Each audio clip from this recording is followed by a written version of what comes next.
Just a day or so ago in Pittsburgh, local media had the story of a large teen brawl on the north side of Pittsburgh. There were two things missing from this report. You might be able to guess one. But can you figure out both? Pretty violent stuff, folks. Only Channel 11 can show you this shocking video of a brawl between 80 to 100 teenagers.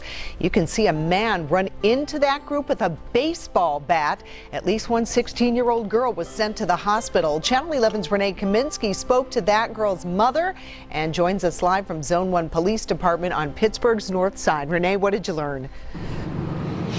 Peggy, let me give you an idea of that amount of people, what that would look like. If you pictured it in the parking lot here at Zone 1 Police, 80 to 100 teenagers would practically fill this parking lot. Now, this mom called Channel 11 because she says her daughter was the target. Here's the cell phone video of the fight at its peak. This is cell phone video of a fight you will only see on Channel 11.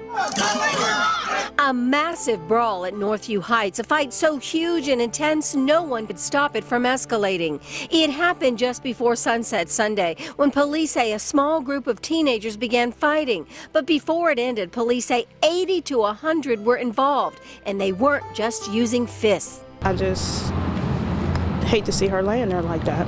Wanisha Monroe told Channel 11 her 16-year-old daughter was the focus of that fight. Singled out, then outnumbered, beaten with a baseball bat, tasered, bleach thrown in her face. Monroe met us outside Children's Hospital today with photos of her daughter, who is now in the trauma unit. She has a black eye, she has a broken nose, her braces are busted, went through her mouth. Monitoring her for the blood flow of her brain. Police say most of the brawlers were teenagers, but the victim's mom says adults attacked her daughter as well. Really can't explain. I see my daughter just getting hit with bats and just trampled on through the whole video when the adults were just attacking her. What the reporter didn't tell us was that this massive teen brawl was, of course, a black thing. But there was one other thing missing. Did you catch it?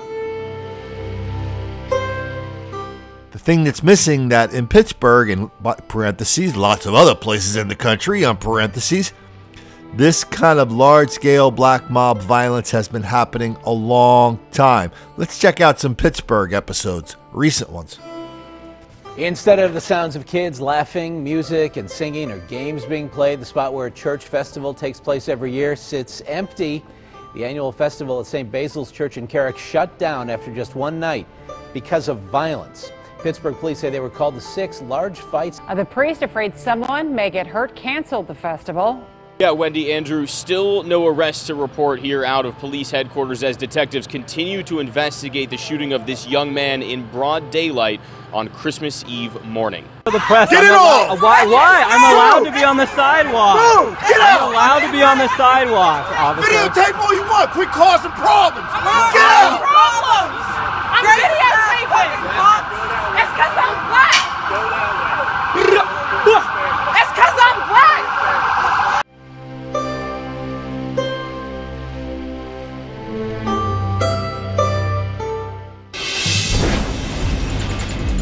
I never took a beating like that in my life, and I'm scared to go back. A brutal beating and robbery that all began with a pop bottle. We were the first to tell you about this attack.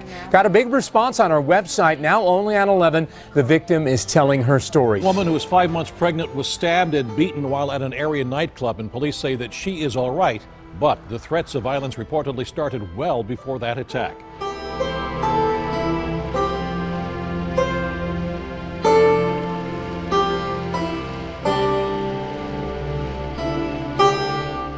New at 6, a brawl in Indiana County leaves 2 people hurt, one of them shot. Now on a violent incident at Caneywood, no arrests were made after a fight broke out inside the park last night. Channel 11 brought you this as breaking news on 11 at 11. Officials say a large crowd of people were pushing each other inside the park. After being thrown out of the park, the incident spilled into a nearby McDonald's parking lot. 4 Caneywood security guards suffered minor injuries. A party at Monroeville Mall restaurant got out of hand this weekend. Now there's a lot of finger pointing about who's to blame for this. Police have stepped up the presence at the mall following multiple incidents, including a shooting that injured 3 people. But many were not up for this, or not for this weekend, when up to 1,000 people showed up and shots were fired.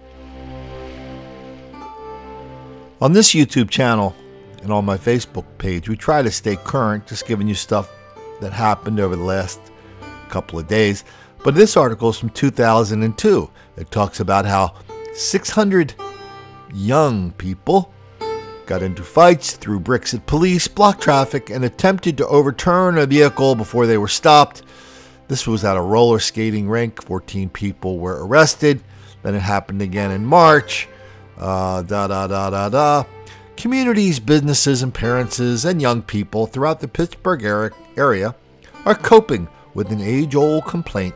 Teenagers say they have nothing to do. But even places catering to teens don't appeal to everyone. Too many youths with too little to do can boil over into trouble. One of the local geniuses there said we got to have more youth community centers. You know, in last summer I did a pretty big story about Pittsburgh. Just kind of it touched off by that affair at St. Basil's in Carrick, which is the neighborhood of Pittsburgh.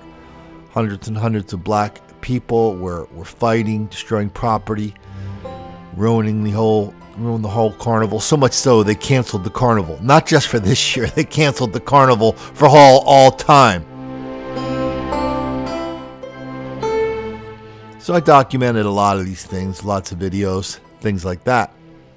But one of the things we talked about in that article is something I talked about in my book. Was in 2011, a bunch of black leaders from Pittsburgh got together with news directors and editors and said, listen, we don't like black crime in Pittsburgh. That's why we want you to stop reporting it. Editors and news directors dutifully took their orders and changed their coverage. Then they wrote a story about how they were the bad guys and they were going to change in the future. They were very sorry about all the pictures of black criminals they kept running on Pittsburgh media. If only there were some white criminals up there to balance it out.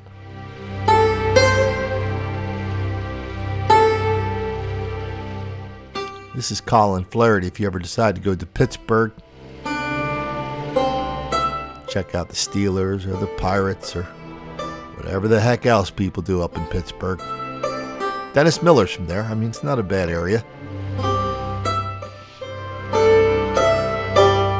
As long as you remember one thing.